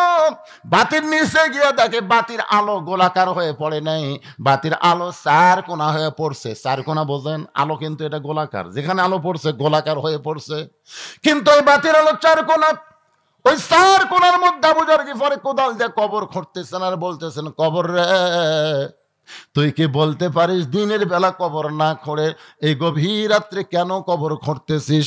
কবর রে তুই কি বলতে পারিস তোর মধ্যে একজন মহিষী নারীকে আজকে রাখা হবে, নবীর মেয়ে হওয়ার পরেও নবী তাকে মা বলে সম্মান দিয়েছে। আপনারা আমার কথা মনে হয় বোঝেননি। নবীর মেয়ে হওয়ার পরেও নবী তাকে কি হিসাবে সম্মান দিয়েছে? মা আয়েশা বলতেছেন, ইয়া রাসূলুল্লাহ ফাতেমা হলো আপনার মেয়ে, কিন্তু আপনি এত সম্মান করেন, মাঝে মধ্যে আমারই রাগ হয়। আপনার মেয়ে ঘরের মধ্যে আসলে আপনি খাড়া হন, আপনার মেয়ে আপনি ঘরের মধ্যে ঢুকলে আপনি নিজেই সালাম দেন, মেয়ে সালাম না দে আপনি সালাম দেন। একটা বাবা কোনোদিন মেয়ের সাথে এমন করে? আল্লাহ রাসূল বলেন, আয়েশা তুমি জানো না তো, তুমি জানো না ফাতেমা শুধু আমার মেয়ে না, ফাতেমা হলো আমার মা। জোরে কান সুবহানাল্লাহ। আয়েশা বলে, হুজুর কেমনে মা হলো? রাসূল বলে, আয়েশা তুমি কি তায়েফের খবর জানো? তুমি কি বলতে পারো তায়েফ আমার সঙ্গে কি ব্যবহার করা হয়েছিল? আয়েশা বলে, হুজুর আপনি না বললে আমি কেমনে বলতে পারবো? রাসূল বলে, আয়েশা তাহলে শোনো, আমার তায়েফের ঘটনার 1 মাস 2 মাস আগে আমার দরদের বিবি খাদিজা দুনিয়া থেকে বিদায় নিয়েছে। তায়েফের ঘটনার কয় মাস আগে? কোন ইতিহাসে লিখছে 1 মাস, কোন লেখ 2 মাস। 2 মাস আগে দরদের বিবি খাদিজা দুনিয়া থেকে বিদায় নিয়েছে। রাসূল আমার তায়েফের কাছে গেলেন কলেমার দাওয়াত নিয়ে, এত পাথরের আঘাত করছেন গোটা দেহ রক্ত, গোটা জামা রক্তে মেখে লাল হয়ে গেছে। রাসূল যখন মক্কায় ফেরত আসলেন তখন খাদিজাও নাই, নবীর চাচা আবু তালেবও নাই, নবীকে আদর সোহাগ করার মতন কেউ নেই। মাথা নিচু করে নবী যখন ঘরের মধ্যে বসে আছে এতিম অসহায়, এমন সময় নবীর 3টা মেয়ে ঘরের মধ্যে ঢুকছে, একসাথে 3 মেয়ে। এক মেয়ের নাম হলো কুলসুমা, একটা নাম হলো রোকেয়া, আর একটা নাম হলো জয়নাব। 3 মেয়ে ঢুকে বলতেছে, বাবা আপনি তাইফে কেন গেলেন? এই কয়দিন আগে আমাদের মা মারা গেছে, আপনি তাইফে কেন গেলেন? এই তাইফবাসীরা এত পাথর মারলো, আপনার গোটা দেহ রক্তাক্ত হয়ে গেল, এই কষ্ট আপনি কেমনে সহ্য করবেন? 3টা মেয়ে মেয়ের মতন কথা বলে যখন ঘর থেকে বাইরে যায়, রাসূল বলে, আয়েশা এমন সময় আমার মেয়ে ফাতেমা ঘরের মধ্যে ঢুকে দরজা বন্ধ করে দেয়। ফাতেমা ঘরের মধ্যে ঢুকে কি বন্ধ করে? দরজা বন্ধ করে দেয়। রাসূল বলে, ফাতেমা দরজা বন্ধ করলেন কেন? ফাতেমা বলতেছে, বাবা আমি শুনেছি আপনার কাছে ইব্রাহিম নবীর জন্য আল্লাহ নমরুদের আগুনের চুলা শান্তির বাগান বানায় দিছে, মুসা নবীর জন্য আল্লাহ সাগরকে রাস্তা বানায় দিছে, তাহলে আমার বাবার জন্য আল্লাহ তাইফের পাথর কেন তুলা বানাবার পারলো না? ও বাবা এই বছর আমার মা দুনিয়া থেকে বিদায় নিয়েছে।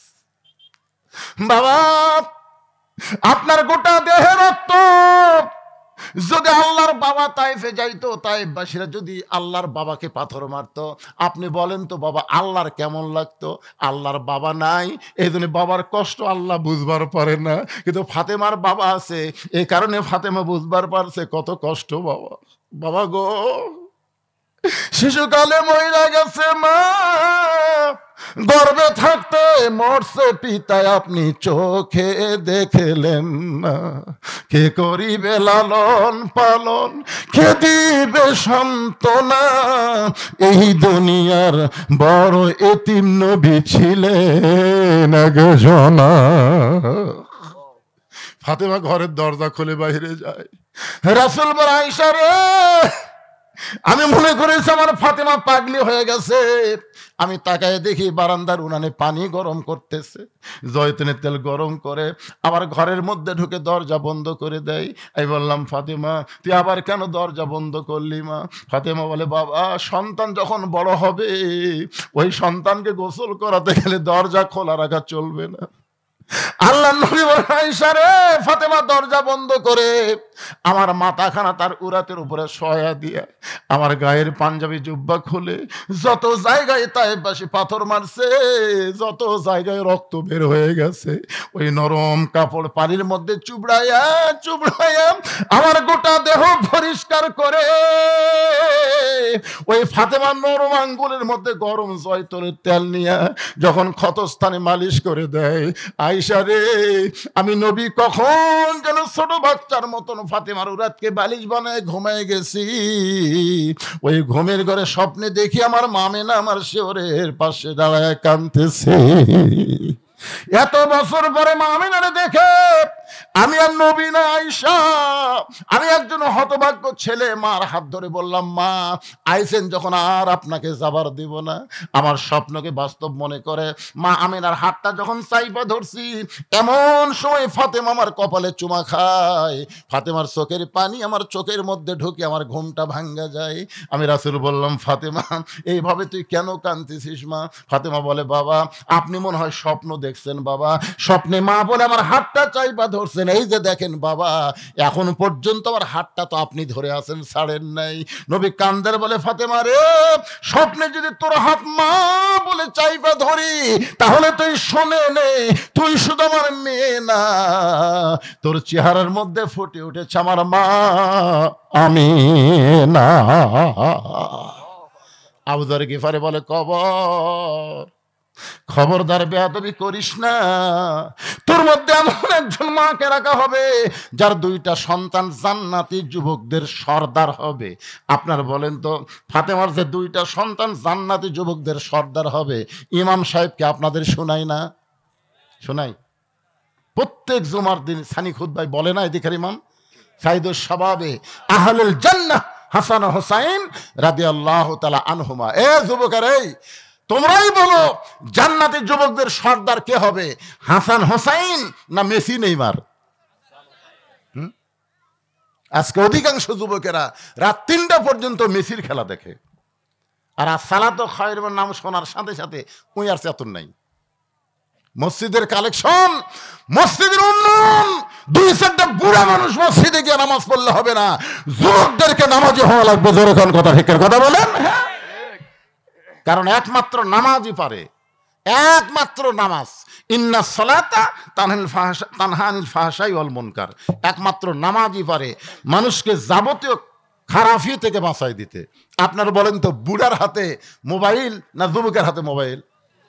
এখন এই যুবকেরা রাত্রে মনে করতেছে বাপ ঘুমাচ্ছে, মা ঘুমাচ্ছে, জানলা দরজা বন্ধ করে এখন কম্বল, শীতের দিন কম্বলের তলে নিয়ে অশ্লীল ভিডিও দেখতেছে। কি ঘুমাইছে? কে ঘুমায়নি? আর কয় না, ওই তো বাপ ঘুমাছে, মা ঘুমাছে, জানলা বন্ধ, দরজা বন্ধ, কে দেখবি রে? আর যদি 5 ওয়াক্ত নামাজে হয়, আপনারা বলেন তো 5 ওয়াক্ত নামাজ পড়ে এই ছেলে কোনোদিন মেসি নেইমারের সাপোর্টার আছে? কথা বলেন ভাইরে, একটু কথা বলেন। আপনাকে এলাকার 5 ওয়াক্ত নামাজ পড়ে এরকম কোন ছেলের গায়ে আর্জেন্টিনার জার্সি দেখছেন? না। এদের শালারা খালি ফুসকা মারে, জুমার দিনে শেষে আগে যায়, ওই শালারাই গাওয়াত দেয়। ফুসকা ফুসকা ফাওয়াইলুল মুসাল্লিন, এরা কিন্তু নামাজে না, এরা আল্লাহর সাথে ঠাট্টাকারী। জুমার দিনে সবার আগে আসবি, সবার শেষে আসবি, সবার আগে বাইরে হয়ে যাবি। আপনাদের মসজিদের খবর কি? কার জন্য মসজিদ করবেন? 5 ওয়াক্তের জন্য না জুম্মার জন্য? আগে সিদ্ধান্ত নেন। জুম্মার নামাজ আল্লাহ নবীকে আরশে দেয়নি, জুম্মার নামাজ মদিনা রাষ্ট্র হওয়ার পরে আল্লাহ নবীকে দিয়েছে, আর 5 ওয়াক্ত নামাজ লাইলাতুল মেরাজে আল্লাহ নবীকে আরশে দিয়েছে। ধরে কারণ সুবহানাল্লাহ। আপনারা বলেন আরশে যে জিনিসটা দিল তার দাম কম না বেশি? এই জন্য বলা হয়েছে মান তারাকা সালাতু মুতাম্মিদান ফাকাত কাফারা। সাহাবারা বললে হুজুর এটা কোন নামাজ? রাসূল বললেন এটা 5 ওয়াক্ত নামাজের 1 ওয়াক্ত নামাজ কেউ যদি বাদ দেয় আল্লাহর সাথে সে কুফরি করলো। বাইনাল আবদি ওয়াল কুফরি তারকুস সালাত, বান্দার কাফেরের মধ্যে পৃথক করার জিনিসটার নামই হলো নামাজ। যে নামাজ পড়ে সে আল্লাহর বান্দা, যে নামাজ পড়বে না সে হলো কাফের। মসজিদের উন্নয়ন মানে কি? মসজিদ দোতলা করা। মসজিদের উন্নয়ন হলো মসজিদের আশেপাশে সমস্ত যুবককে 5 ওয়াক্ত নামাজ মসজিদে আদায় করা। মসজিদে যদি 5 ওয়াক্ত নামাজ আদায় হয়, মসজিদ কিভাবে করা লাগবে? এর জন্য ভিক্ষা করা লাগবে না। প্রত্যেকটা মুসল্লি বাড়ি করার আগে মসজিদ তৈরি করবে। জোরকান কথা ঠিক কিনা? আপনারা জানেন পাকিস্তানে শহীদ আফ্রিদি, পাকিস্তানের ওই আগে 19টা মসজিদ করছে, 19টা মসজিদ আগে বানাছে, তারপরে নিজের বাড়ি করছে। আল্লাহর ঘরের গুরুত্ব বেশি না আমার পায়খানার গুরুত্ব বেশি? তোমার পায়খানা টাইলস দিয়ে কি সুন্দর করে বানালে। মসজিদের জন্য টাকা চাইলে এলাকার একটাও নেই, সব বাইরের লোকের আসে। এখন যে টাকা দিয়েছে চাদরের মধ্যে 2টা শর্ট কিনা ছাড়া মসজিদ করে ফেলবেন। এখন শীত আসতেছে, কার্পেট কেনা লাগবে। আপনার যে টাকা দিয়েছেন 2টা কার্পেট হবি, মসজিদ ভাঙলে বিপদ পড়বেন। এই জন্য 5 ওয়াক্ত নামাজের আগে মুসল্লি তৈরি করেন। মসজিদ হবি না, মসজিদের বাপ হবি। এটা আবার কি বাপ? আচ্ছা, ইমাম সাহেব চলে গেছে। আরে এই মসজিদের ইমাম সাহেব চলে গেছে, তার রুহের মাগফিরাতে তার মেয়ে 2000 টাকা দিয়ে দোয়া আছে। আমরা দোয়া করি আল্লাহ মরহুম ইমাম সাহেবকে, তার মকামকে জান্নাতের উচ্চ মাকাম দান করুক। যেরকম আমিন। সবাই বলে বিরক্ত হচ্ছেন আপনারা? কিছু লোক উঠে গেছিল, আবার দূর দূর করে চলে আসতেছে। না না, সারা রাত কমকে বাবা, মনে একটু কষ্ট লাগছে, এই জন্যই বললাম। বেজার হলেন আমার মায়েরা বোনেরা যারা পর্দার অন্তরে শোনেন, ইসলামের একজন কর্মী, কারো কর্মী, এটা যদি নারী হয় একটু মনোযোগ দিয়ে শোনেন। আবু যর গিফারি বলতেছে খবরদার বেয়াদবি করবি না, তোর মধ্যে এমন একজন বিবিকে রাখা হবে যার স্বামী হলো আসাদুল্লাহিল গালিব। এই কথা বলে আবার যখন কোদাল মারতেছে, এমন সময় কবর থেকে আওয়াজ আসতেছে, আবু যর কার মা, কার মেয়ে, কার বিবি এইটা কবর দেখবে না। আমল যদি ভালো হয় কবর জান্নাতের বাগান হবে, আর আমল যদি খারাপ হয় কবর তার জন্য জাহান্নামের গর্ত হবে। মনে করবেন যে এটা ফাতেমার জন্য, কিন্তু বলে নাই, এটা বলেছে আমাদের সকলের জন্য। জোরে কোন ঠিক কি না? অনেকে মনে করবে হুজুর এটা ফাতেমার জন্য কবর কইছে। না, ফাতেমার জন্য না, এটা বলছে যে মা দেখবে না, মেয়ে দেখবে না, বিবি দেখবে না, কবর দেখবে আমল। আমল যদি ভালো হয় কবর জান্নাতের বাগান হয়ে যাবে, আর আমল যদি খারাপ হয় কবর জাহান্নামের গর্ত হয়ে যাবে। এই কথা সেই মাত্র কবর থেকে শব্দ শুনছে, আবু যর গিফারি কোদাল মারবার চায়, দেখে শরীরের মধ্যে আর কোনো শক্তি নাই, গোটা দেহ থরথর করে কাঁপতেছে, হাতের কোদাল কবরের মধ্যে পড়ে গেছে। আবু যর গিফারি গোরস্থান ছেড়ে, জান্নাতুল বাকি ছেড়ে কোথায় যেন পালায় যায়। নির্দিষ্ট সময় হযরত আলী ফাতেমাকে নেওয়ার জন্য ঘরের মধ্যে ঢুকে, ডান পাশে হাসান, বাম পাশে হোসাইন ঘুম পাড়তেছে। সুবহানাল্লাহ কন না কেন? ডান পাশে কে? হাসান ঘুম পাড়তেছে, বাম পাশে হোসেন ঘুম পাড়তেছে। কারণ ফাতেমা জানে আমার 2টা সন্তান যদি চেতন থাকে তাহলে মাকে দাফন করার ব্যাপারে বাবাকে বিরক্ত করবে। এই জন্য 2টা সন্তানকে ঘুমায় দিয়ে হযরত আলী লক্ষ্য করে দেখে ফাতেমা নিজে নিজের গোসল করেছে, নিজে নিজের কাফনের কাপড় পরে 2টা হাত শুধু 2টা সন্তানের বুকের উপরে দিয়া চিরতরে দুনিয়া থেকে বিদায় নিয়েছে। আমার মায়েদের জন্য বলতেছে, মা ফাতেমাকে দুনিয়ার কেউ গোসল করাই দেয় নাই, নিজের গোসল নিজেই করেছে, নিজের কাপড়ের কাপড় নিজেই পরেছে। মা খাদিজা বলতেছে, ফাতেমা যখন আমার দুনিয়াতে ভূমিষ্ঠ হলো আমি কোনো প্রসব বেদনা পাই নাই, আমার কোনো কষ্ট হয় নাই।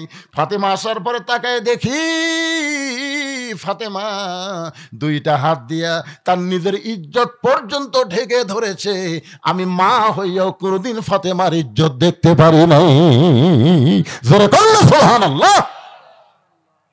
অকরনা ফি বুয়ুতিকুন্না ওয়ালা তাবাররুজনা তাবাররুজাল জাহিলিয়াতিল উলা। নারী কর্মীর এক নম্বর আমল হলো আল্লাহর ফরজ আইন পর্দাকে মেনে চলা। জোরে কোন কথা ঠিক কিনা?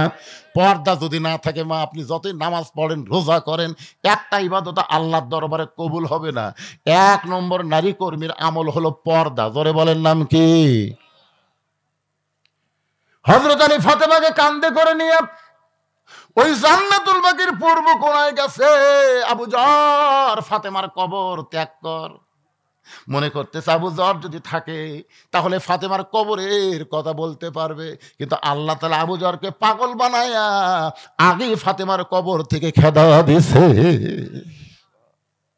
নিজের হাতে হযরত আলী ফাতেমাকে দাফন করে গভীর রাতে আল্লাহকে বলতেছে, আল্লাহ আমার বিবি ফাতেমা, আল্লাহ তোমার এক নম্বর কর্মী ছিল, তোমার পর্দাকে এমন ভাবে গ্রহণ করেছিল, আমি স্বামীর কাছে চাইছে গভীর রাত্রে তাকে দাফন করলাম। আল্লাহ শুধু পর্দার জন্য সে জানাজা নেয় নাই, পর্দার জন্য খাটনিতে চলে নাই, আমি স্বামী হইয়া তার জন্য দোয়া করি, আল্লাহ গো ইসলামের এক নম্বর নারী কর্মী রে তুমি কবুল করে নাও। এই কথা যেই মাত্র হযরত আলী আল্লাহকে বলেছে, তাকে দেখে সামনে কয়েকটা পুরাতন কবর দেখা যায়। এই মাত্র ফাতেমাকে কবর দিল, সেই নতুন কবর আর নাই। শুধু পুরাতন কবর, নতুন কবর কোথায়? গোটা জান্নাতুল বাকি হযরত আলী দৌড়ায় বলে, ফাতেমার কবর এখনই কবর দিলাম, সেই কবরটা গেল কোন জায়গায়? কে যেন ডাকতে বলে, আলী রে তুমি স্বামী হইয়াও যদি কিয়ামত পর্যন্ত খোঁজো ওই ফাতেমার কবর আর তুমি দেখতে পাবা না। আমি আল্লাহ জোহরা ডিগ্রি দিয়া ফাতেমার কবরটাকে কিয়ামত পর্যন্ত পর্দা করে দিয়েছি। আমার মায়েরা শোনেন, আজকে যদি আপনারা ফাতেমার মতন পর্দানিশী হন, আপনাদের পেটের মধ্য থেকে যে বাচ্চা হবে, এই বাচ্চা কি হবে? ইসলামী আন্দোলনের কর্মী হবে। আপনার বলেন তো কোন মেয়ে মানুষ বলবে যে আমি সিজার কর্ম কে? সিজার কি মেয়ে মানুষ করে না মরদ করে রে? কে রে লাড়িয়া সাড়িয়া তোমার পেট কাটবি, মরে তাও পর পুরুষ আমার পেটের উপর হাত দেখ, এটা আমি চাই না, মরিয়া যাবো, এরকম নিয়ত করা লাগে মায়েদেরকে।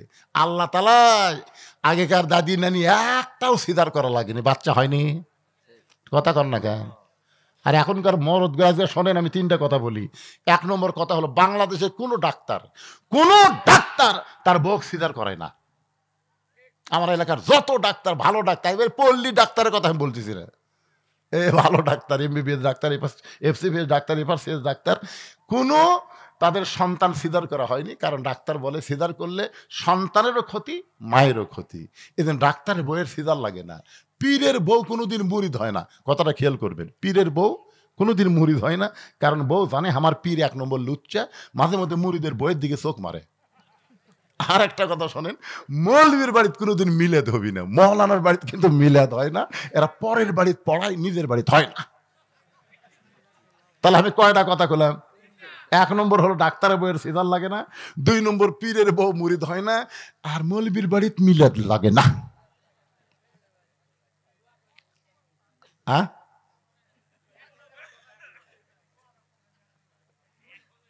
না ঠিক আছে, আপনার বলেন তো, সর্বপ্রথম আমাদের নবীর হাতে কে ঈমান গ্রহণ করছে? খাদিজা নবীর কে হয়? চিন্তা করছেন?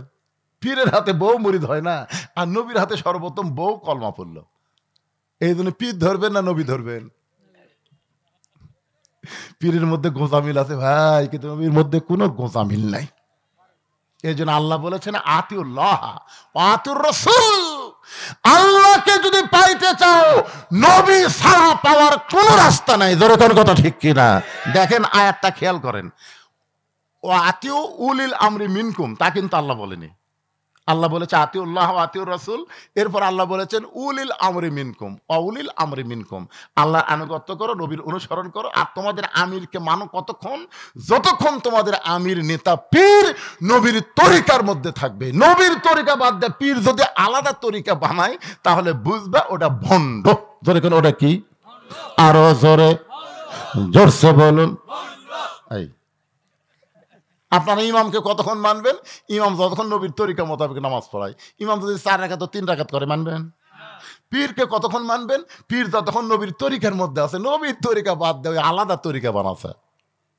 আমার দয়াল বাবার দরবারেতে কেউ ফিরে না খালি হাতে। মানবেন? আর নবীর তরিকা মোতাবেক যদি জিকির করে তাহলে কি বলা লাগবে? আমার দয়ার আল্লাহর দরবারেতে কেউ ফিরে না খালি হাতে। আল্লাহ আল্লাহ আল্লাহ। কোনটা করবেন, বাবা না আল্লাহ? আমাদের বাংলাদেশে এই বাবারা ইসলামী আন্দোলনের বিরোধী। ধরে কোন কথা ঠিক কিনা? সর্বশেষ কথা, ইন্না লিল্লাহি ওয়া ইন্না ইলাইহি রাজিউন। সবচাইতে বড় বিপদ, এই কোরআনের আইন বাংলাদেশে চালু হোক, এটা 3 শ্রেণীর লোক বিরুদ্ধচারণ করবে। কয় শ্রেণীর? এরা চাবে না, এরা কোনো সময় চাবে না যে বাংলাদেশ আল্লাহর কোরআন দিয়ে চলুক। আপনার দেখেন তো আপনার এলাকাতে 3 শ্রেণী আছে কিনা। 1 নম্বর হলো ফেরাউনি গোষ্ঠী। আবু জেহেলের শাসন যারা চায় তারা কোরআনের শাসন কোনোদিনও চাবে না। জোরে কোন কথা ঠিক কিনা? এখন আপনারা দেখেন তো এরকম কেউ আছে কিনা। 2 নম্বর হলো পুঁজিপতি, যারা সুদ খায়, সুদ ভিত্তিক সমাজ চায়, তারা কোনোদিন যাকাত ভিত্তিক সমাজের পক্ষে থাকবে না। জোরে কোন ঠিক কিনা? কোরআনে আইন চালু হলে সুদকে কবর দেওয়া হবে, যাকাত দিয়ে অর্থনীতি চলবে। জোরে কোন কথা ঠিক? কথা বলেন ভাই। তাহলে কয়টা গেল? আর একটা হলো ধর্ম লিয়া যারা ব্যবসা করতেছে। বাবার দরবার আছে না নাই? ওরা কোনোদিনও চাবে না যে কোরআন দিয়ে বাংলাদেশ চলুক, কোরআন দিয়ে রাষ্ট্র চললে একটা ভণ্ডের দরবার থাকবে না। জোরদান কথা বলেন। এরা লাঠি লিয়া হোক, টেকা দিয়া হোক, যেভাবেই হোক, এরা আগামীতে কোরআনের বিরুদ্ধচারণ করবে। আপনার এলাকা তো আছে, দেখবেন। আবু জেহেলের নেতৃত্ব যারা চায়, মুহাম্মদ সাল্লাল্লাহু আলাইহি ওয়াসাল্লাম নেতৃত্ব যারা চায় না, তারা কোনোদিন কোরআনে আইনও পাবে না। আল্লাহ পাক আজকে এই বিশাল মাহফিল যারা কষ্ট করে খুব খাটাখাটনি করে টপ টপ করে নেওয়ার পড়তেছে, এরপরেও আল্লাহর যে সমস্ত বান্দাদেরকে শেষ পর্যন্ত আল্লাহ কবুল করেছেন, আমি আপনাদের নিয়ে একটা মোনাজাত করব। কি লাভ দিয়ে উঠলেন কেন এই 2-3 জন? না না না, আপনারা কি মনে করতেছেন এই মোনাজাতের দাম নাই? এটা অনেকে পছন্দ করে না। আপনারা কি সেই গ্রুপ আছেন? হ্যাঁ, না না না, মোনাজাতের নাম হলো মাথারে পাগল। মাথা যদি না থাকে, হ্যাঁ, এদের মাথা ছাড়া মজিবর, এরা জানে। ও শোনেননি মাথা ছাড়া মজিবর? হ্যাঁ, শেষে হবেন মাথা ছাড়া। হ্যাঁ, এই জন্য আমরা সবাই মোনাজাত আর দোয়া মুখলিবাত, আমরা সবাই মোনাজাত করব। যারা কষ্ট করে মেহনত করে আজকের এই জান্নাতের বাগান লাগাইছে, আল্লাহ পাক সকল কি কবুল করুক। আস্তাগফিরুল্লাহ পড়েন, আস্তাগফিরুল্লাহ আস্তাগফিরুল্লাহ রব্বি মিন কুল্লি জামমি ওয়া তুবু ইলাই, লা হাওলা ওয়ালা কুওয়াতা ইল্লা বিল্লাহিল আলিয়্যিল আযীম। আল্লাহুম্মা সাল্লি আলা মুহাম্মাদ, আল্লাহুম্মা বারিক আলা মুহাম্মাদ, আল্লাহুম্মা সাল্লি আলা সাইয়্যিদিনা মুহাম্মাদ। বাজার মোনাজাত করে দিলে আল্লাহুম্মা আমিন। আল্লাহুম্মা আনতাস সালাম ওয়া মিনকাস সালাম, তাবারাকতা ইয়া যাল জালালি ওয়াল ইকরাম। আল্লাহ টপ টপ করে নিয়র পড়তেছে। আল্লাহ তোমার বান্দারা শীতের ভিতর আরামের বাড়ি ঘুমকে বাদ দিয়া কোরআন হাদিসের মহব্বত নিয়ে এই জান্নাতের বাগানে বসে বসে কোরআন হাদিস আলোচনা শোনার শেষে আমি গুনাহগারের সঙ্গে রহমতের দরজায় ফকির হয়ে দোকানে হাত তুলেছি। আল্লাহ মেহেরবানি করে আজকের মাহফিল আমাদের সকলের হিদায়াতের জন্য, নাজাতের জন্য, জান্নাতের জন্য আল্লাহ কবুল করো। এই মাহফিলের শুরু থেকে শেষ পর্যন্ত যত আলোচনা হয়েছে, আল্লাহর মধ্যে যদি ত্রুটি হয়, ভুল হয়, মাফ করে দাও। এর যা হাদিয়া মঞ্জুর করো সোনার মদিনায় নবী পাকের রওজা মুবারকে আল্লাহ কবুল করে নাও। তামাম আম্বিয়ায়ে কেরাম, আসহাবে কেরাম, তাবিন কেরাম, তাবা তাবিন কেরাম, আউলাই কেরাম, পীর মাশায়েখ, বুজুর্গানি কেরাম, তামাম পৃথিবীর মাটির নিচে মুমিন মুমিনা শুয়ে আছে আল্লাহ, সকলের আরওয়াহ পরে হাদিয়া কবুল করো।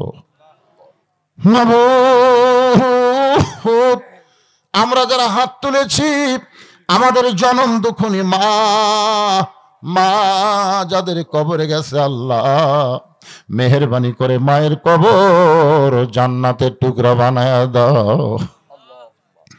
বাবার বাড়ি ঘর সবই আছে, এতিম করে থুই আমাদের বাবা যাদের কবরে চলে গেছে আল্লাহ, মেহেরবানি করে বাবার কবরকে জান্নাতের টুকরা বানিয়ে দাও। আমাদের দাদা দাদি, নানা নানা, আত্মীয় স্বজন, শ্বশুর শাশুড়ি যাদের কবরে গেছে আল্লাহ, কবরবাসীদের তুমি মাফ করে দাও আল্লাহ। যারা কষ্ট করে মেহনত করে তোমার ঘর সংস্কারের জন্য, নতুন করে নির্মাণের জন্য যারা আজকে মাহফিলের আয়োজন করেছে আল্লাহ, তাদের সকলকে জান্নাতি কবুল করো। এই গ্রামের সবাইকে মিলেমিশে তোমার মসজিদে 5 ওয়াক্ত নামাজ জামাত আদায় করার তৌফিক দিও। নতুন করে মসজিদের জন্য নগদে বাকিতে আজকে যারা দান করেছে আল্লাহ, সব দানগুলোকে জান্নাতের বিনিময়ে তুমি কবুল করো। আজকের মাহফিলের সভাপতি, সহসভাপতি, প্রধান অতিথি, বিশেষ অতিথি, মসজিদ কমিটির সভাপতি, সেক্রেটারি, কেশিয়ার, ইমাম, মুয়াজ্জিন, মুসল্লি, খতিবকে আল্লাহ তুমি কবুল করো আল্লাহ। আমার মা বোনেরা পর্দার অন্তরালে বসবাস শুনেছে, আবিদা সালিহা পর্দানিশি কবুল করে, মা ফাতেমার চরিত্র পর্দানিশি কবুল করো আল্লাহ তাআলা।